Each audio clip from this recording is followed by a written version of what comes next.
What's up, everybody? There is a lot that we need to talk about, so let's do this.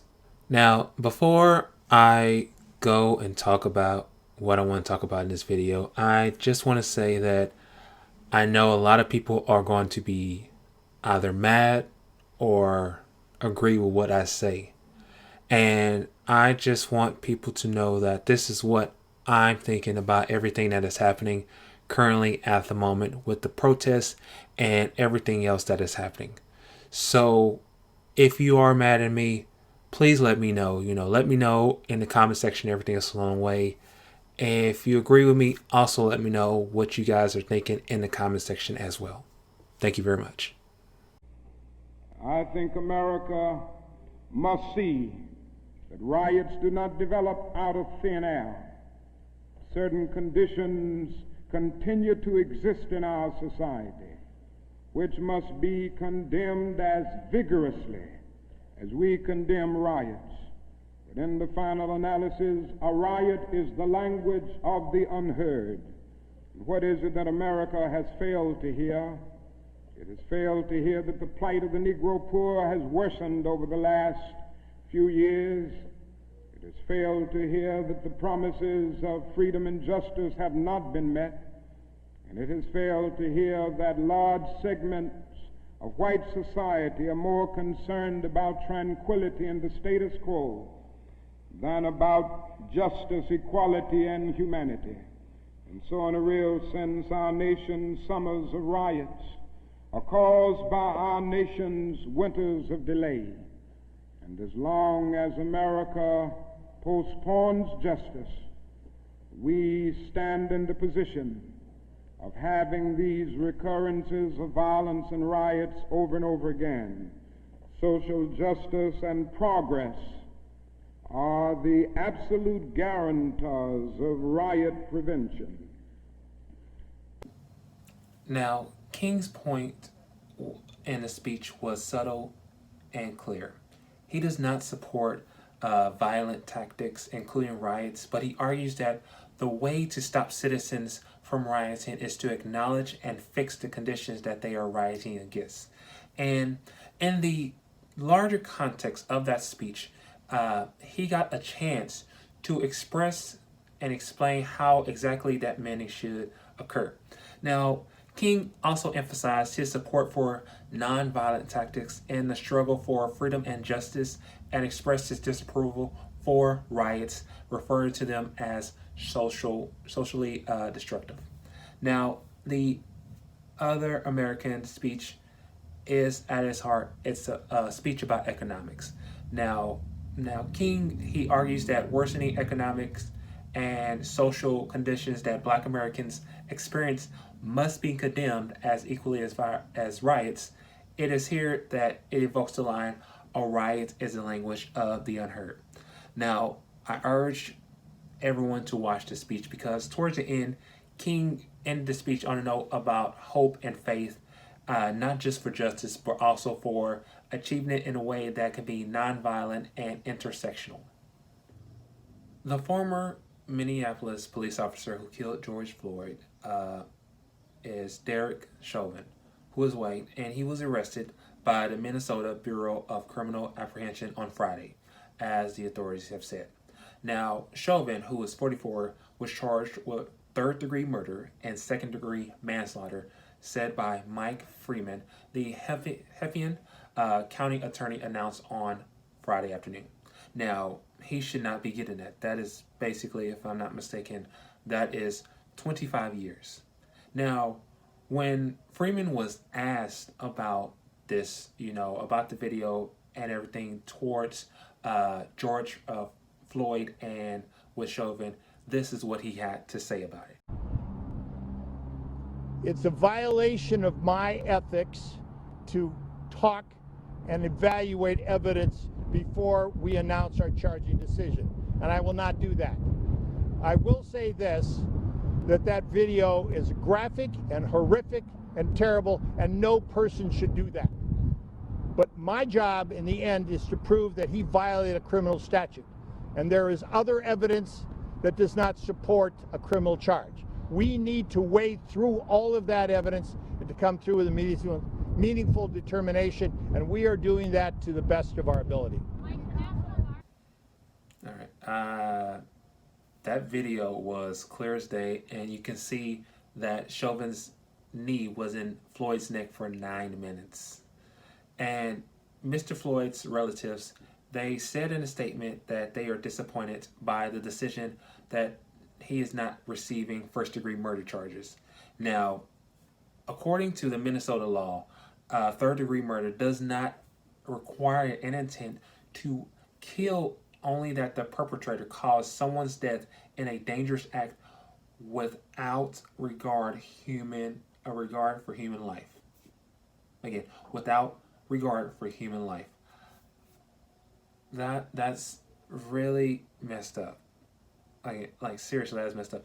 And Chauvin was also charged with second-degree manslaughter, a charge that requires prosecutors to prove he was so negligent as to create a unreasonable risk and consecutively took the chance that his actions will cause Mr. Floyd to be severely harmed or die.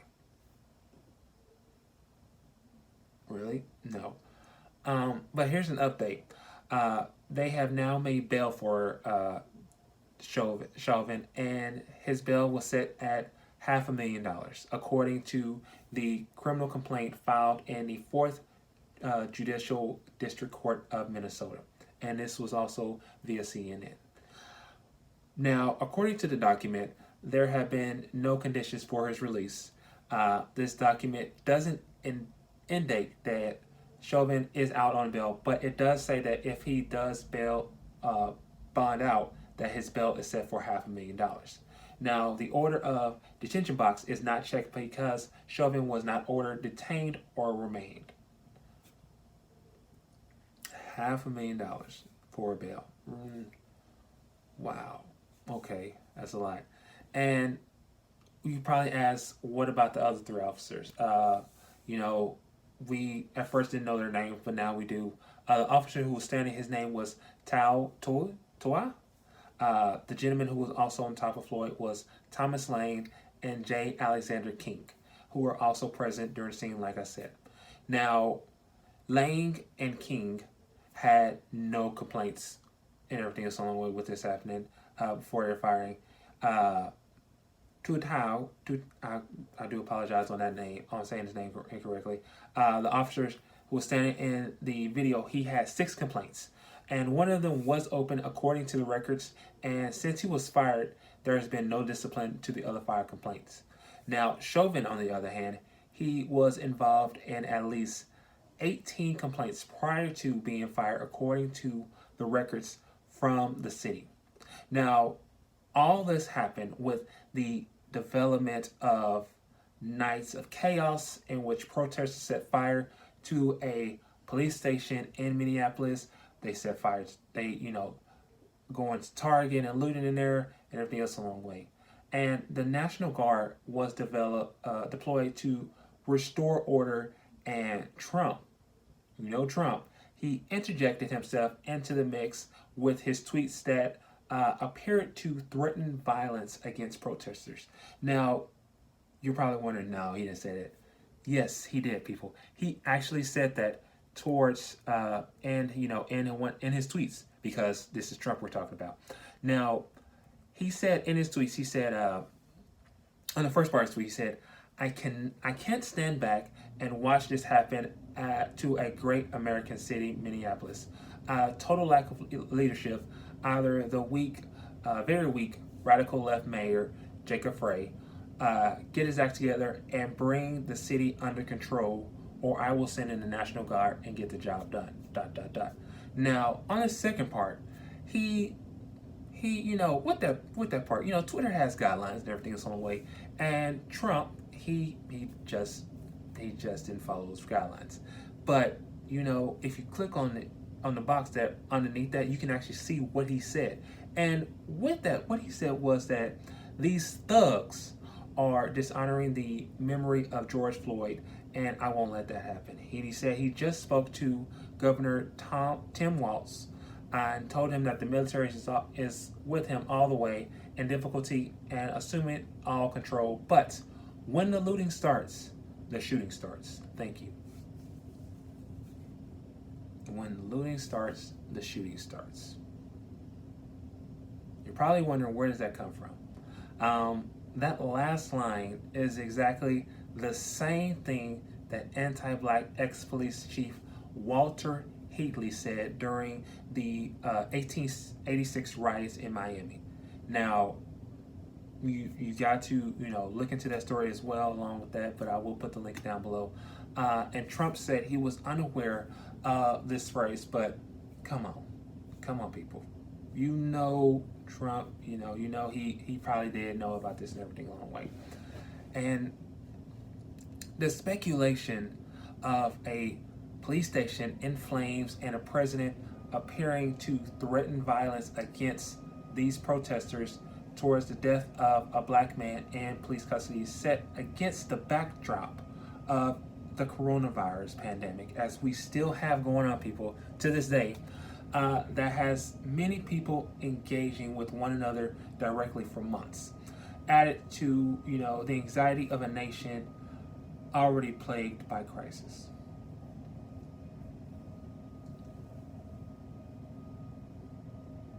I'm not gonna lie. Like I said, there's gonna be some things that people are not gonna agree with me. There's gonna be some things that people will agree with me, and this is everything that's on my mind. There is a lot happening and everything is on the way, and you go out there, you think this really can't be happening, but this is.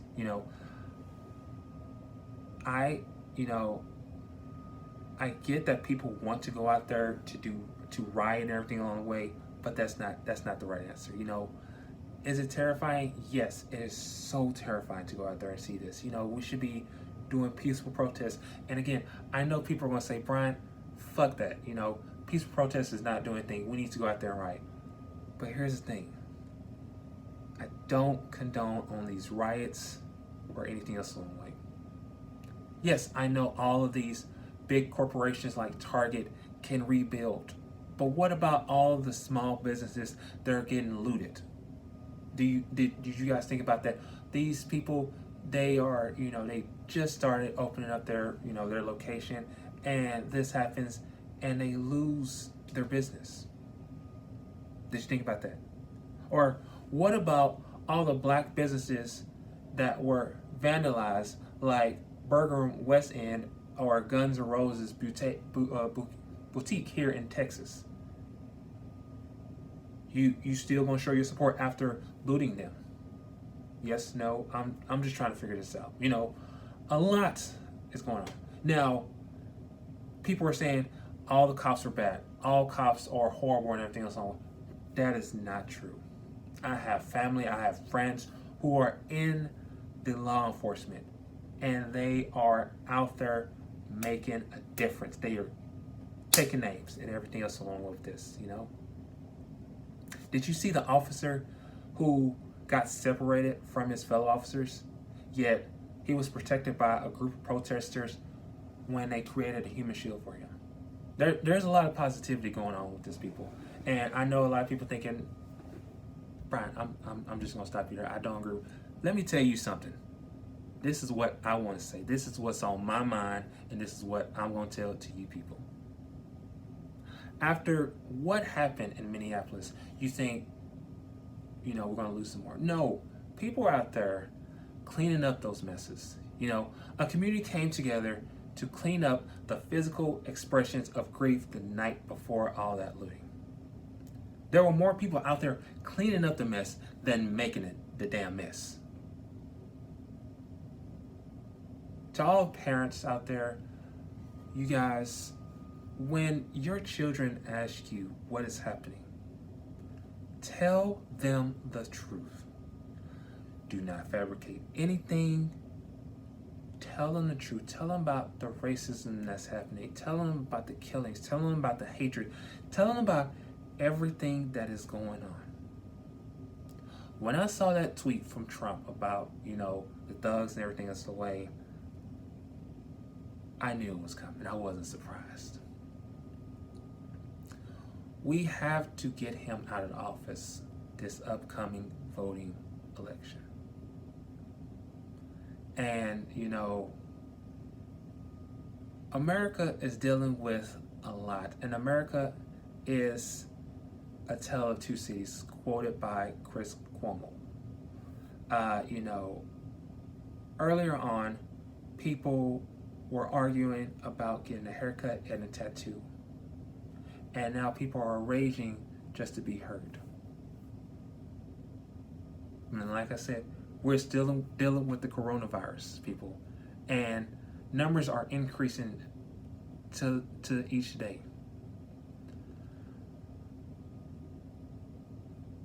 I'm scared. I'm terrified. Going out here, going to these protests, you never know what can happen. But again, I want people to know that there is a right way to do this, and then there is a wrong way of doing this. Two wrongs don't make a right. Okay?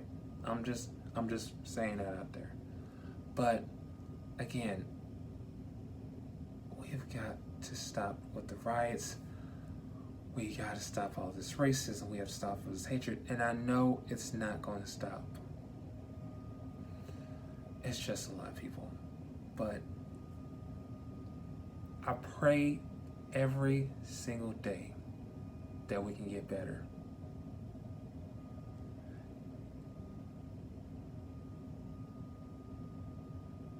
We got to do better. We've got to make sure that everything is better for the future generation. Because if not, we are leaning towards the movie Idiocracy. If you have not seen that movie, we're going back in time. Okay? But again, stop rioting. Seriously. If you disagree with me and everything else one way, let me know. Unfriend me, you know, all that kind of stuff.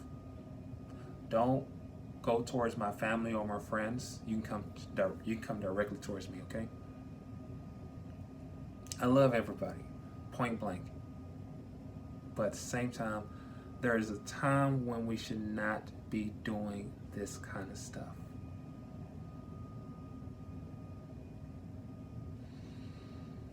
Like, share, comment, subscribe. Let me know what you guys are thinking about everything. I love all you guys. If you go to these protests, please be safe out there. Don't do stupid things, okay? I love all you guys. Peace out. Folks, I did forget to mention that I will be putting a link down below to helping out the Floyd family. People, don't turn your backs on what's happening right now. Don't turn your backs on racism. Don't accept innocent lives being taken from us and so much more. Okay? We got this. Let's all be a part of the change.